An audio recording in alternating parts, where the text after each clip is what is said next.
So in the last class, we were doing something really interesting. That is, that is to say, we were discussing a new concept called dual aspect concept. Dual aspect. Now, in terms of its importance, I told you that if you understand this one, then you may have very well understood the majority of the conceptual understanding, or rather the difficult portion of this entire course. So in that sense, I told all of you to be extra vigilant when we are discussing dual aspect. What did we say in this concept? We said very simple stuff. Basically, we said that every transaction is going to have two aspects involved. Every transaction is going to have two aspects involved. They will be, both these aspects will be equal in magnitude, but opposite in nature. Now, how did we explain this? We explained this via an equation called accounting equation. What does accounting equation say? Accounting equation says that for any organization, the resources are always going to be equal to their obligations. Now, how so? Because whenever we are going to say that there is an obligation on the firm, this obligation can be towards the owners. We call it owner's equity, or it can be towards outside party. So basically, we have another level of accounting equation which can be expanded in this terminology. And within owner's equity, further we have two more bifurcation. That owner's equity can be towards capital and towards retained earnings. Now, it is because the retained earning is like a residual column. That is why this equation is always going to balance.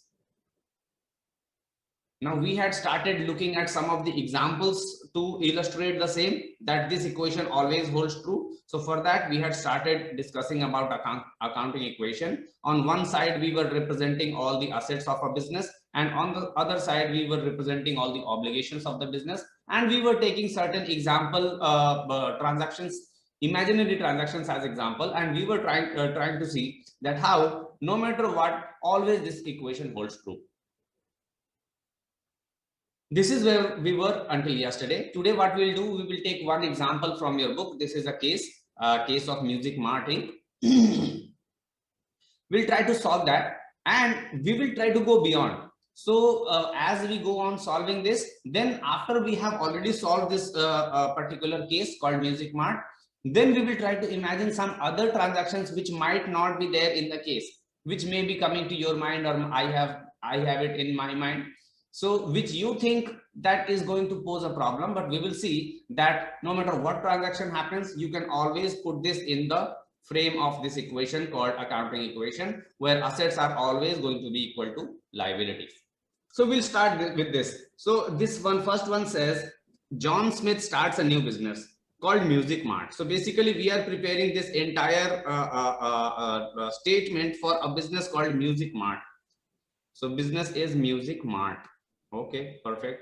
So it is for Music Mart, we are doing this accounting equation preparation. And as usual, we will mention all the assets on one side and all the liabilities on other side. Okay.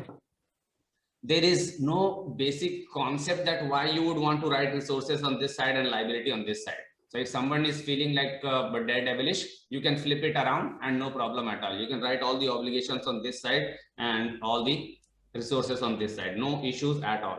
Okay, let us carry on. So the first one says that John Smith is depositing $25,000 of his savings into the bank account of the business. That is what has happened on January 1st. That owner has infused $25,000 of his personal saving into the bank account of the business. Now we are to enter this transaction into our accounting equation. So this we have already seen, but I would want to hear from any of you. So can any of you go ahead and say that where we would want to enter this transaction? So in asset side, it would be in cash, yes. And liabilities, it could be share capital. Yes. So cash is going up. Cash is going up by what amount? $25,000. And a new liability called capital or share capital is going up. So you can write capital or you can write share capital, no problem there. That is also going up by 25,000. This one is acknowledging the fact that the business has more cash now. And this one is acknowledging the fact that now the business owes to the owners in form of capital contribution, $25,000. That is why this one is in obligation and this one is in resources. So first transaction is simple. What happened? Owner infused 25,000 into the business. This is how we recorded, or rather by we, I mean the business music mart. This is how the business music mart recorded this transaction in the accounting equation. Let us go to the next one. So this one is simple. We had already done it. That's why I'm straight away skipping. So first three, we will see that, or rather first four, we have already done a similar transaction. So in case anybody has any questions, feel free to stop me. Otherwise, I'll move, assuming that everybody understands this. Next one is that Music Mart is borrowing 12,500 from bank. So 12,500 has been borrowed from the bank. And then the some small detail says that they want to call it notes payable. Notes payable. So no problem. Notes payable. If they want to call it notes payable, no problem. So bank loan has been created and they want to call this obligation as notes payable. So what is happening in this transaction? Anybody? On the asset sides, we are getting cash, and on the liabilities, we have to pay the note payable as a loan.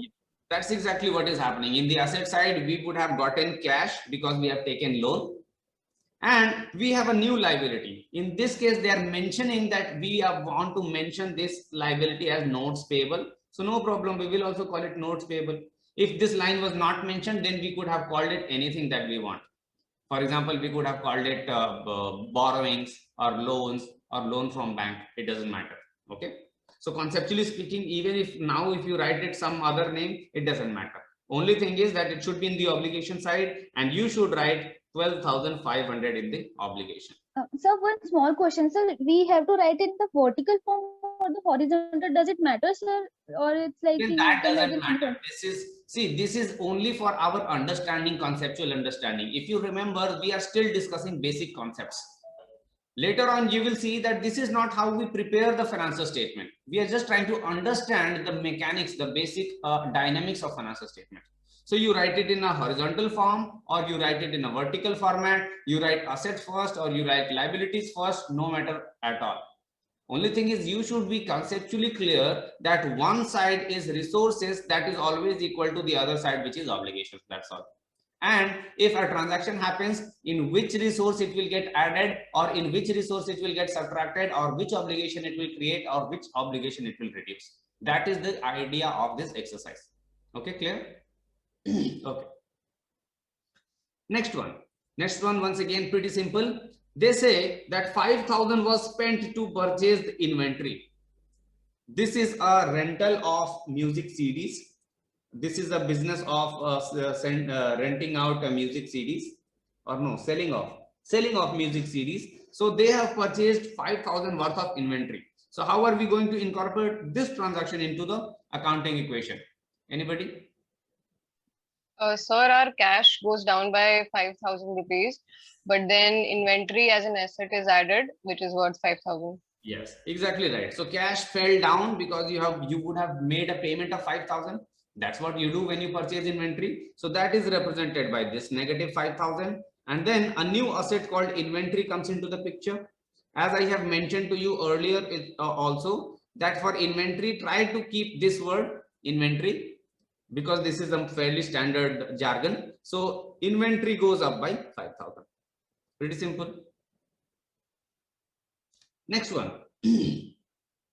Next one, they say that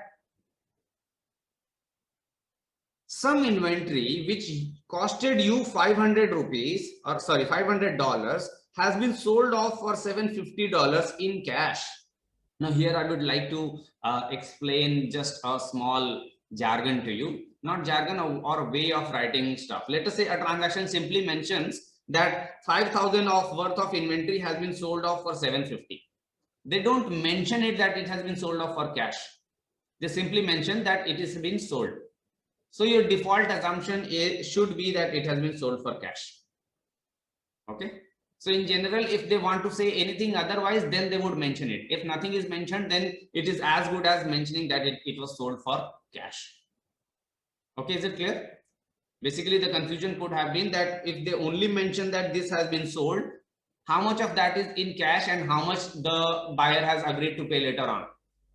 If the statement is completely silent, then the default assumption should be that it has been sold for cash. This is just the way the accounting books are written.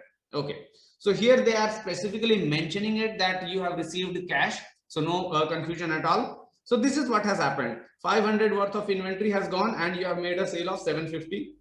So anybody who would want to say that how we would want to enter this transaction into our accounting equation? Yes, sir. Yeah, go ahead with it. So like 750, since we sold it for cash, so we'll add 750 in cash. Yes, 750 in cash. So this is 750 in cash. Yeah. Inventory worth rupees 500 has gone out, so we'll subtract it from inventory. Makes sense. Okay, 500 worth of inventory is going out. Okay, what else? Yeah, and now since this is a dual entry concept, right? So like we have added 750, we have subtracted 500. So then 250 is left, right? Like we haven't taken a dual entry for 250. So 250 is basically the profit which we made. So the profit goes to the owner. Okay. So yeah, so that will be retained earnings. Okay, so retained earning and add 250. Okay. Yes. So her entry is exactly correct. It's just that to understand this entry, I had told you that do both of these separately. I'm telling it for a very specific purpose, because even if you check the solution in the book, it has been exactly mentioned the way Vidhi just now explained. But I'm telling you to do it slightly differently for a purpose, because this is not how we formally prepare financial statements. When we formally prepare financial statement, there we will see that we are not satisfied with this 250 straight away at one place. We would want to know 500 separately and 750 separately. That 500 negative was there and 750 positive was there. We would want to know revenue separately and cost of goods sold separately. That is why, as a practice, I would say that don't adopt this shortcut, which is not going to pay you off anyway. So I would say that do both of these entries separately. So this negative 500 will be borne by the owner. So this 250 instead of this 250, I will break it into two parts. I will just rub it off and I will break it into two parts. One part will be 500 negative, demonstrating that an inventory has gone out of the business. And this 750 will also belong to owner, demonstrating a revenue of 750 has been enjoyed by the owner.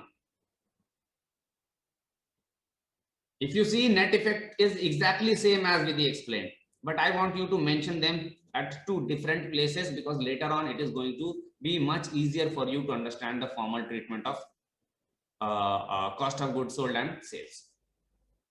Okay, so keep them separate. This is how we do the treatment of sales. Any questions in this?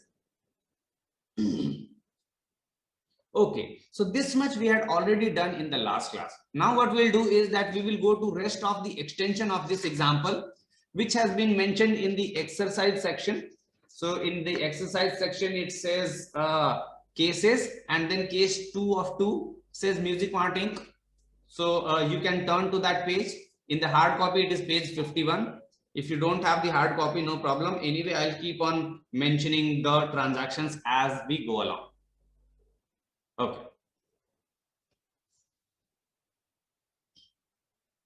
So let's start the next one. So it says that for a few more transactions happened in the month of January. A few more transactions happened in the month of January.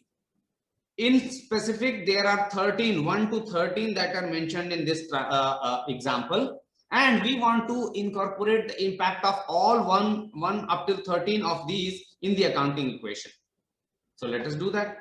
Let us go ahead and read all of them one by one and try to incorporate. Number 1 says the store purchased and received merchandise for inventory for 5,000, but this time they are saying agreeing to pay within 30 days.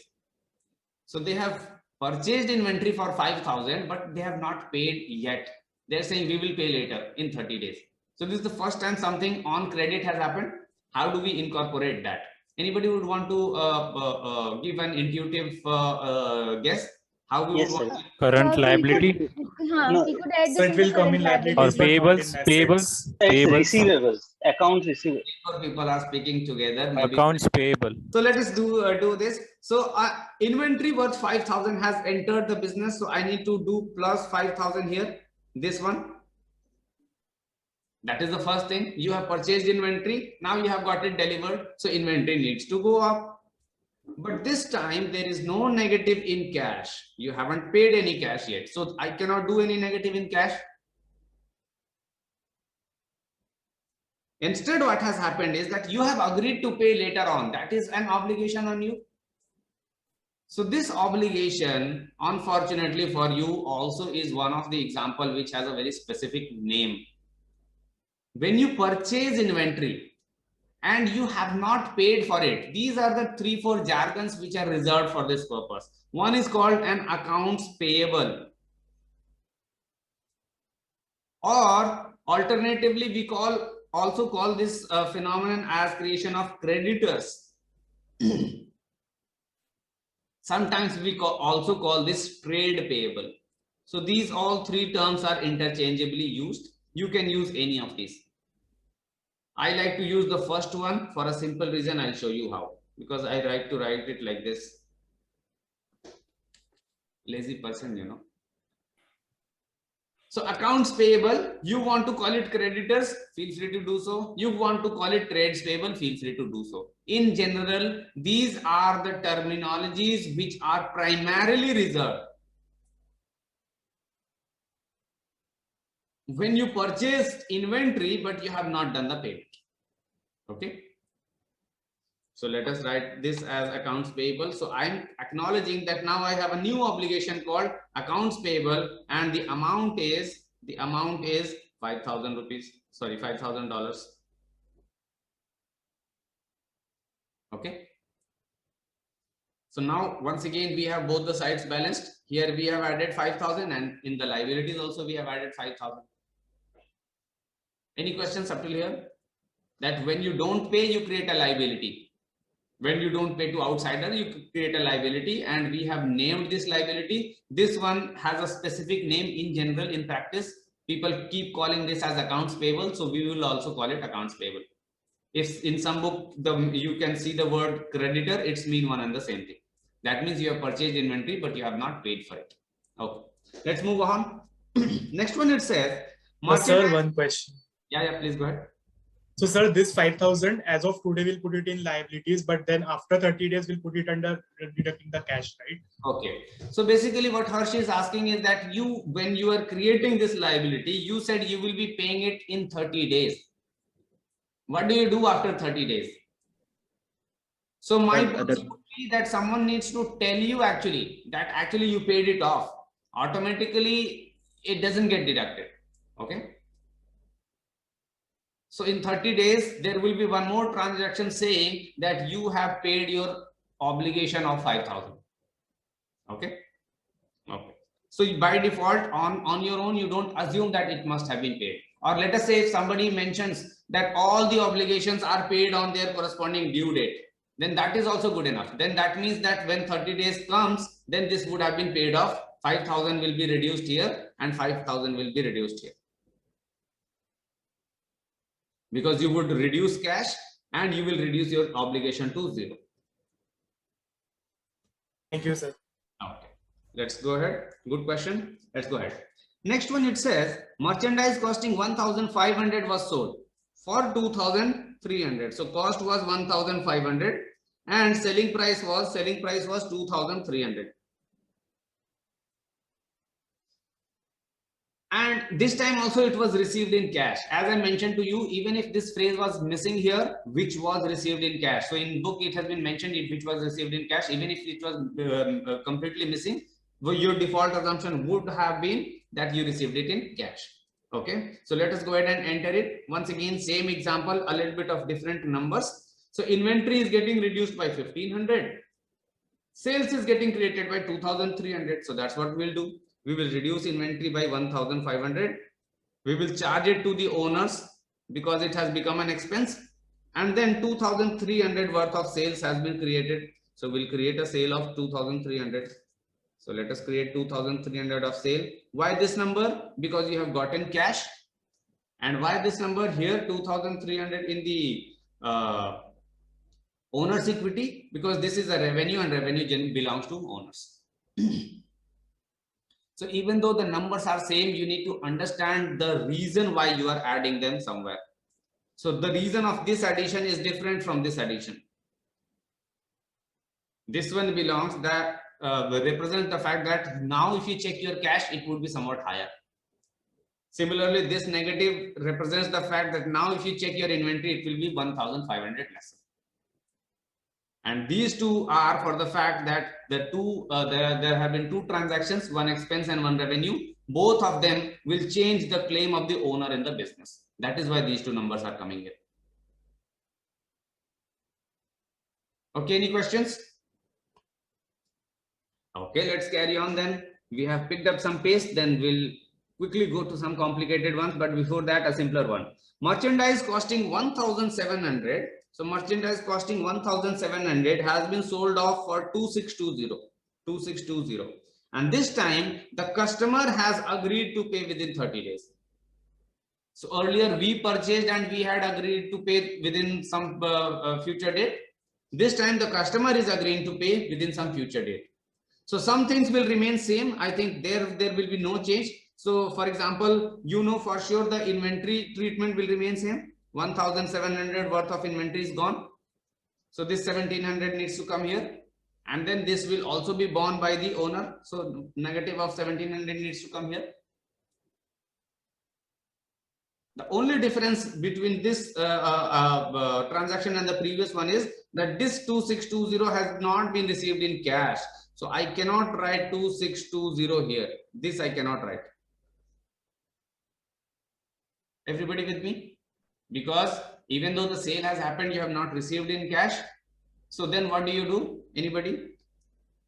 Put it in the like debtor, because there was creditor, so this time it would be debtor.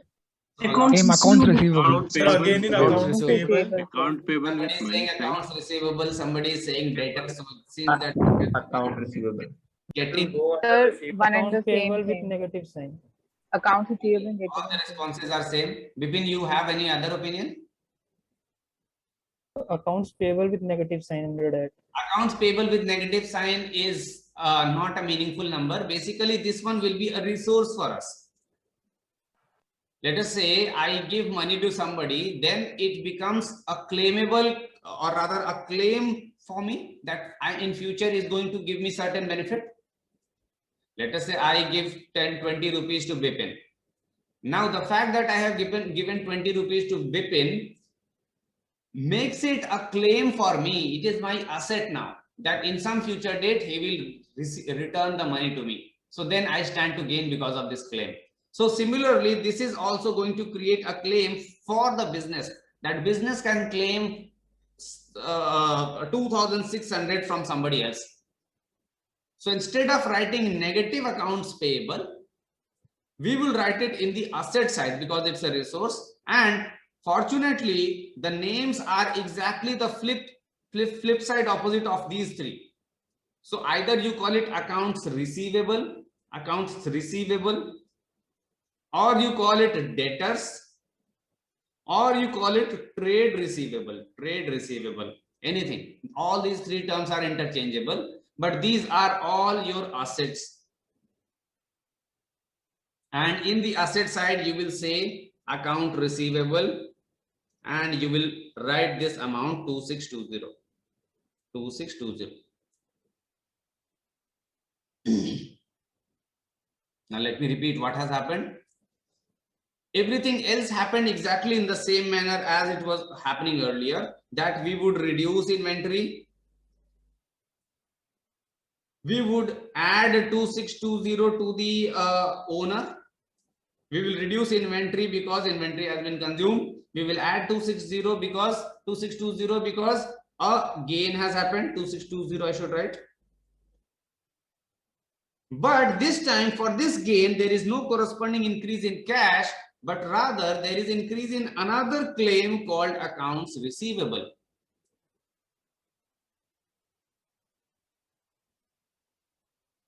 So that is why we are writing it in another heading called account receivable. What is the nature of this account receivable? The nature of this account receivable is that somebody else owe 2,620 to us, and in future we are going to receive this claim.